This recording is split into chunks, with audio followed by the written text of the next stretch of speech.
Hello बच्चों, राधे राधे। ये आपका लेक्चर 2 है यूनिट एंड मेजरमेंट का। और हमने फर्स्ट लेक्चर में जो है फंडामेंटल यूनिट्स या बेसिक यूनिट्स या इंडिपेंडेंट यूनिट्स के बारे में डिस्कस किया था कि वो टोटल 7 + 2 9 थी। करेक्ट है, 7 basic units and 2 supplementary units. तो आज हम देखेंगे कि वो हैं कौन कौन सी। तो आप स्क्रीन पे देख पा रहे हो, सबसे पहला serial number 1 that is length. अब लेंथ यानी लंबाई, जिसको कि हम मीटर में नापते हैं और इसका सिंबल जो है that is small m। Again the second one is mass, जिसको कि हम किलोग्राम में नापते हैं। Name of unit is kilogram and the symbol is kg। Time, जिसको कि हम सेकंड में नापते हैं and the symbol is small s। Electric current, जिसको कि हम एम्पियर में नापते हैं, द सिंबल इज a। अच्छा बच्चों, यहाँ पे 5th नंबर में देखो एक लाइन लिखी हुई है दैट इज थर्मोडायनेमिक टेम्परेचर। अब कई जगह पे आपको सिर्फ टेम्परेचर लिखा मिल जाएगा, कई जगह पे आपको सिर्फ थर्मोडायनेमिक टेम्परेचर लिखा हुआ मिल जाएगा, तो इसमें आपको कंफ्यूज नहीं होना है, ठीक है। थर्मोडायनेमिक टेम्परेचर को हम केल्विन में नापते हैं। अभी तक आपने डिग्री सेंटीग्रेड सुना होगा, but that is not a fundamental unit, ठीक है। उसको हम फंडामेंटल यूनिट में काउंट नहीं करते हैं। फंडामेंटल यूनिट की जब बारी आती है तो हम इसको केल्विन में नापते हैं and that is capital K। After that amount of substance, आप केमिस्ट्री में जाओगे तो अभी आपको पढ़ने को मिलेगा अमाउंट ऑफ सब्सटेंस। इसकी जो यूनिट है that is MOLE, mole name of unit है, और जो इसका सिंबल है हम सिंपली E हटा देते हैं, तो that is small MOL। The 7th one is luminous intensity. अभी तक आपने शायद इसके बारे में पढ़ा नहीं होगा, बट अगर आप बल्ब लेने जाओगे ना तो बल्ब पे उस बल्ब की ल्यूमिनस इंटेंसिटी लिखी होती है और वो कैंडला में मेजर की जाती है, जिसकी यूनिट है स्मॉल CD।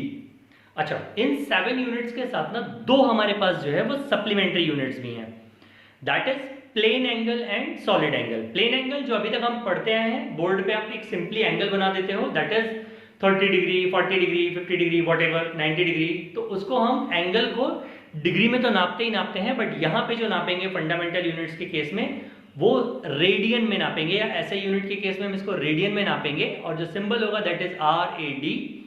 और सॉलिड एंगल, सॉलिड एंगल मतलब अगर आप अपने घर की दीवार के कॉर्नर पे खड़े हो जाओ तो आप देखोगे कि 3 फेजेस हैं जो कि तीनों वर्टिसेस आपस में एक दूसरे के साथ 90 डिग्री का एंगल बना रही हैं।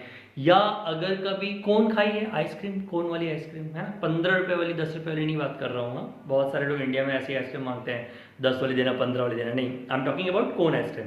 तो कोन आइसक्रीम को अगर आप उठा के देखोगे तो नीचे से ऊपर की तरफ उसका जो साइज है वो बड़ा होता हुआ आता है, and that is what the angle, जिसको हम सॉलिड एंगल बोलते हैं, and that is name of unit इसकी स्टेरेडियन है, और इसको हम SR से रिप्रेजेंट करते हैं। नाउ अब हम फंडामेंटल यूनिट के बाद थोड़ा आगे चलते हैं, दैट इज डेराइव्ड यूनिट। अब जैसा नाम वैसा गुण, या जैसा नाम वैसा काम, यथा नाम तथा गुण।